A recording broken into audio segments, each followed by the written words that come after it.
ഞങ്ങളുടെ പൂർത്തിയായിരിക്കുന്ന project work അൻസിത produce ചെയ്തിട്ടുള്ള. പിന്നെ ഇത് റൈഡ് എന്ന് പറഞ്ഞൊരു മൂവിയുണ്ട്. പിന്നെ ഇപ്പൊ 2 പടം നടക്കുന്നുണ്ട്. ശ്രീനാഥ് ബാസി ലീഡ് ചെയ്യുന്നൊരു പടം, സൗബിൻ ഷാഹിർ ലീഡ് ചെയ്യുന്നൊരു പടം. അതാണ് മെയിൻ ആയിട്ടുള്ള അപ്ഡേറ്റ്സ്. ഇവിടെ നിന്നിട്ട് വലിയ ഉയർച്ച ഉണ്ടാകട്ടെ എന്ന് ഞങ്ങൾ ആശംസിക്കുകയും ചെയ്യുകയാണ്. പ്രത്യേകിച്ച് മതിലകത്തിന്റെ പ്രത്യേകത അതാണ്. കമലിന്റെ നാടാണ്, അതേപോലെ തന്നെ വലിയ ചരിത്ര പ്രാധാന്യമുള്ള ഒരു സ്ഥലം കൂടിയാണ് മതിലകം എന്ന് പറയുന്നത്. അപ്പോൾ ഇവിടെ നിന്ന് അങ്ങേക്ക് വലിയ രീതിയിലുള്ള ഉയർച്ചകൾ ഉണ്ടാകട്ടെ എന്ന് ആശംസിക്കാൻ കൂടി ഞങ്ങൾ ശ്രമിക്കുകയാണ്. അല്പസമയം കൂടി തന്നെ രമ്യ എത്തിച്ചേരും. എത്തിച്ചേർന്ന് കഴിഞ്ഞാൽ നമുക്ക് കോഫി ഷോപ്പിന്റെ ഉദ്ഘാടനത്തിലേക്ക് അടക്കാം. ഒരു പാട്ട് പാടുന്നു, 4 വരി അല്ലേ? എല്ലാവരും ഒരു ആഗ്രഹം പരിഗണിച്ചിട്ടുണ്ട്. 4 വരി പാടാം, തീർച്ചയായിട്ടും പാടാം. അതെ എല്ലാവരും അല്ലെ? എല്ലാവരും നല്ലൊരു കൈയടി കൊടുത്തേ, എല്ലാവരും ചേർന്ന്. അതെ ഇനി 4 വരി പാടാതിരിക്കാൻ കഴിയില്ല. ഒരു 4 വരി പാടാം നമുക്ക്.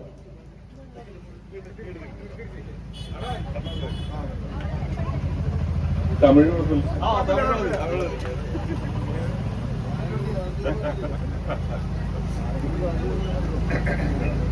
സംഗീതം അകലം കൊടുക്കുന്നു.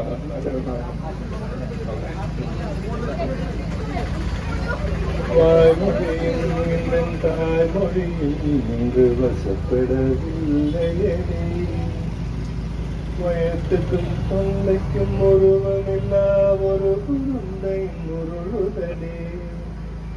കാത്തിരുന്നാൽ എതിർപാർത്തിരുന്നാൽ ഒരു നിമിഷവും வருஷமடி. கண்களெல்லாம் என்னை பார்ப்பது போல் ஒரு கலக்கமும் தோன்றும். என் காதலின் தேவையை உன் காதுக்குள்ளோடி வைத்தேன். உன் காலடி எழுதிய கோலங்கள் புது கவிதைகளின் உரைத்தேன்.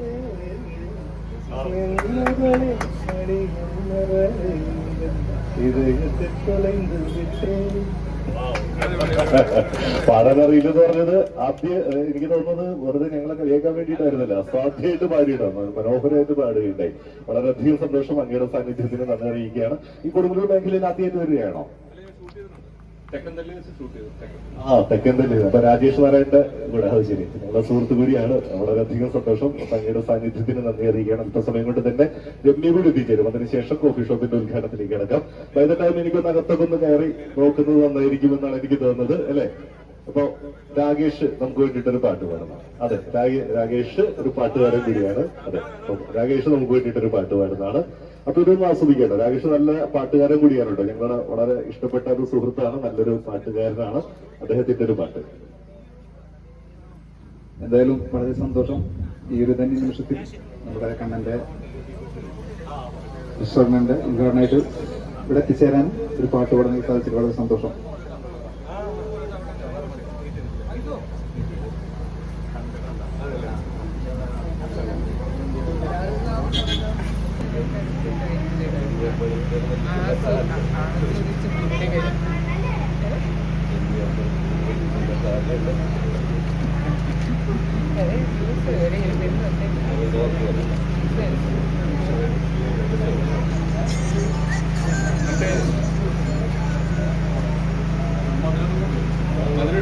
മധുരയുടെ ഷുഗർ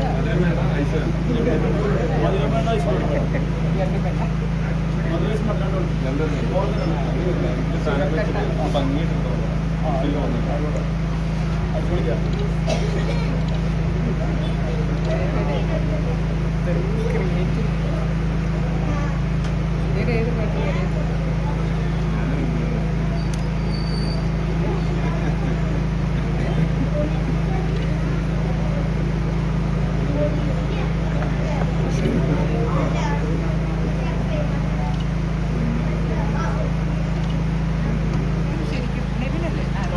ശരിക്കും നല്ലൊരു ഗെയിമറാണ്. ഇപ്പോൾ കുറച്ച് നല്ല സ്ട്രോങ് ആയിട്ട് വരുന്നത്. പണ്ട് എനിക്കൊന്ന് കുറച്ചൊക്കെ ഒരു ലാഗ് അടിച്ചു പോയി. പക്ഷെ ഇപ്പോൾ നല്ല സ്ട്രോങ് ആയിട്ട് പിടിച്ചു. പറയാൻ പറ്റുള്ളൂ, നമ്മൾ വിചാരിക്കുന്നവരായിരിക്കാം.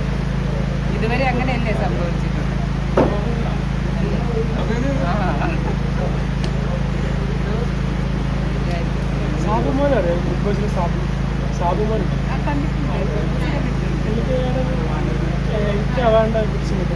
കേട്ടില്ല എന്തോ സാബുമോനെ ഇപ്പോഴും ബിഗ് ബോസിൽ പിടിച്ചു നിൽക്കുന്നുണ്ടല്ലോ, എഡിറ്റ് ആവാണ്ട്. വലിയ പെർഫോമൻസ് വോട്ട് അനുസരിച്ചിട്ടല്ലേ. വോട്ട് കുറഞ്ഞാൽ ആരായാലും PR ഇഷ്യൂ നടക്കുന്നുണ്ട്, PR വർക്ക് നടക്കുന്നുണ്ട് എന്നുള്ളത്. പക്ഷെ അതുകൊണ്ടാണോ?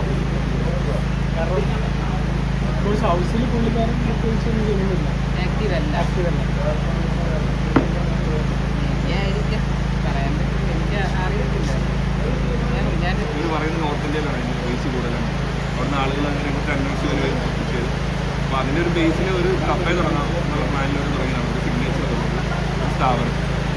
ഇത് കൂടാതെ തന്നെ പല പരിപാടികളും ഇവരുടെ ടീം ആസൂത്രണം ചെയ്യുന്നു. എനിക്ക് ഈ കഫേയിൽ വന്നു കഴിഞ്ഞപ്പോൾ തോന്നി ഇതിൽ കുറേ ആൻറ്റീക്ക് സാധനങ്ങൾ ഭയങ്കര ബ്രില്യൻ്റായിട്ടും ഭംഗിയായിട്ടും പ്ലേസ് ചെയ്തിട്ടുണ്ട്. ഇതൊക്കെ കണ്ണൻ ചേട്ടൻ്റെ കരവിരുതുകളാണ്. കണ്ണൻ ചേട്ടൻ പെയിൻറ്ററാണ്, ആർട്ട് ഡയറക്ടറാണ്, റൈറ്ററാണ്, ഡയറക്റ്റ് ചെയ്യാൻ പോകും, ക്യാമറാമാനാണ്, ഒരു സകലകല നല്ലൊരു ആംബിയൻസ് ആണ്. അതെ അതെ ഫാമിലിയായിട്ടും ഫ്രണ്ട്സായിട്ടൊക്കെ ഇതിനൊക്കെ പറ്റും. ഇതിനൊക്കെ ഇവിടെ മനസ്സിലാട്ടോ. ഇനി കേരളത്തിൽ ഒരുപാട്